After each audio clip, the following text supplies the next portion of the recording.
It is time to build my biggest project yet in my brand new Domino studio.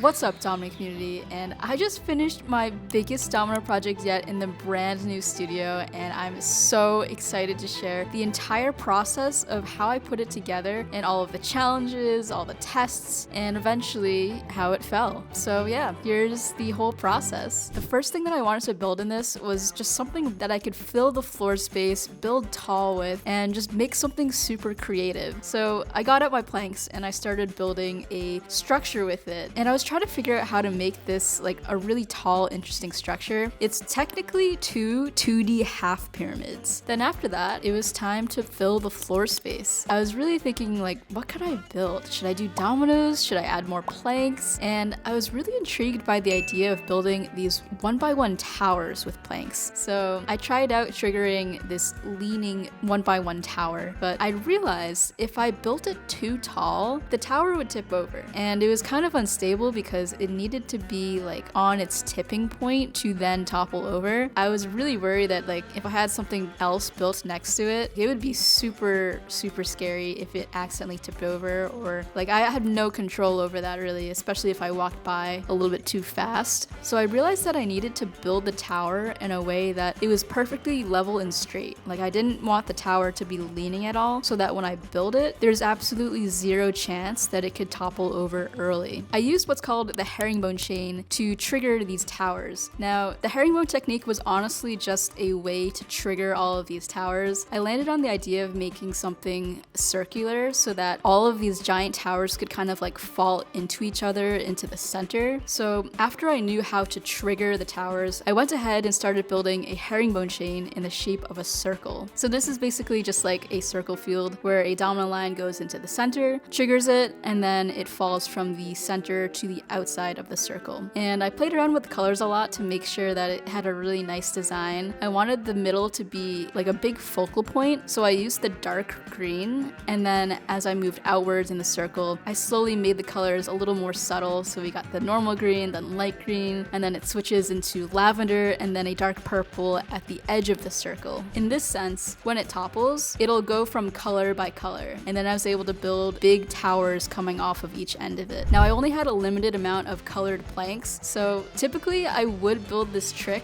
with a flat plank alternating with a horizontal plank, but for these towers I decided to just do all horizontal planks to save the amount of materials that I had, and I can build it taller. But I realized like the taller you build the tower, the more likely it is to potentially break early as it's falling. I'll put a reference video so you can see what I'm saying, but I was curious to see like when these towers fall, will they break early or will they fully tip over on the edge as if it were like one piece without breaking? So I actually took a bunch of pictures of how to build the trigger mechanism because I didn't want to forget how to build it, and I would be replicating this a bunch of times, but this was super helpful to be able to build each one the same way, and I tested it, so I felt pretty confident that these towers were going to topple. After building the towers, it was looking really sweet. Like it kind of reminded me of like Quidditch, you know, like in Harry Potter they have like the Quidditch towers. It was kind of like that in a way. But yeah, I was really liking it, and I wanted to fill the space even more. So something that I did was I just filled in the outside with a border of these diamonds. I was kind of inspired by something that we had done previously in my domino pinwheel video, where these diamonds just go around a structure, but this time I made them a little bit bigger. I alternated each one, so there was a group of 3 and then 2 and then 3, and for the groups of 2 I made the diamonds a little bit bigger to compensate for the smaller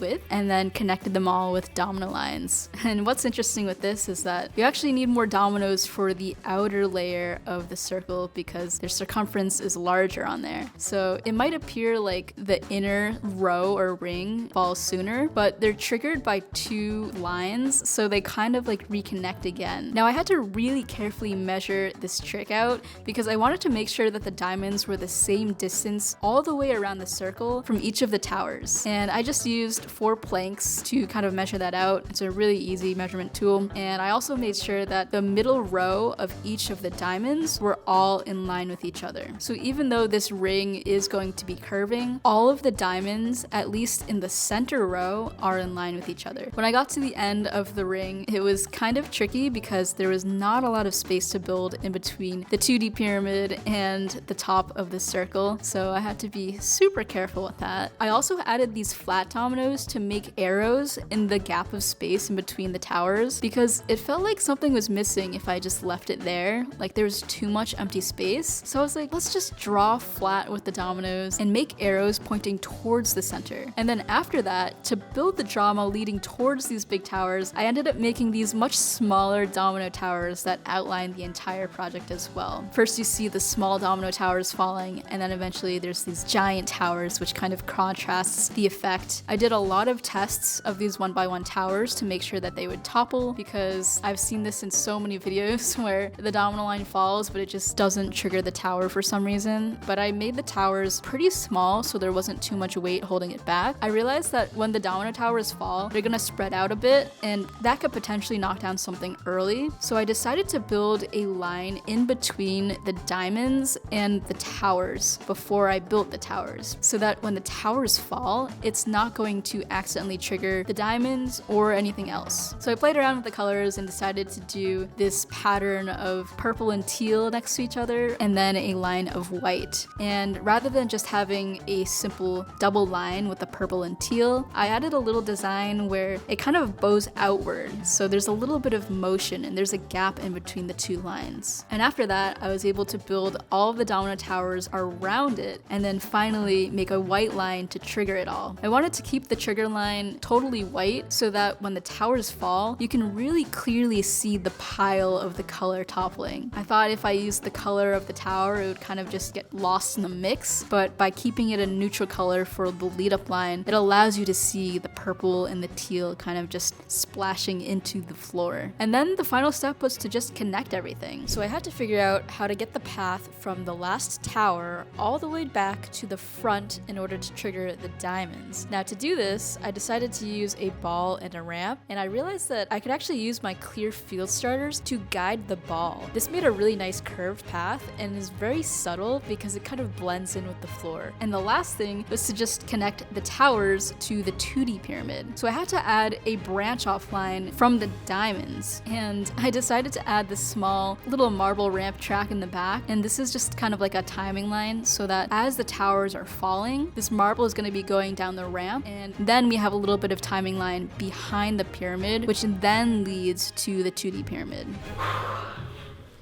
It has been over a month of building this project, and I'm finally about to knock it down. Super excited, but I really hope it works. I've designed it in a way that it should go all the way through, but a little bit nervous. Let's topple it. 3, 2, 1, go.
Okay, this overhead view is absolutely breathtaking. Seeing the herringbone chain go from the center outwards, it's like the floor is totally just dropping. And these towers, when they fell, oh man, that was beautiful. I'll admit, I was really scared that this tower was just gonna stay standing and be really unsatisfying, but it ended up falling, and I was so happy about that because every single domino fell. And I also want to give a shout out to our featured community member, Raf Guy Dominoes, who just joined the Domino community and definitely needs some support, so please go subscribe. And as always, I'm Lily Hevish, and keep on building.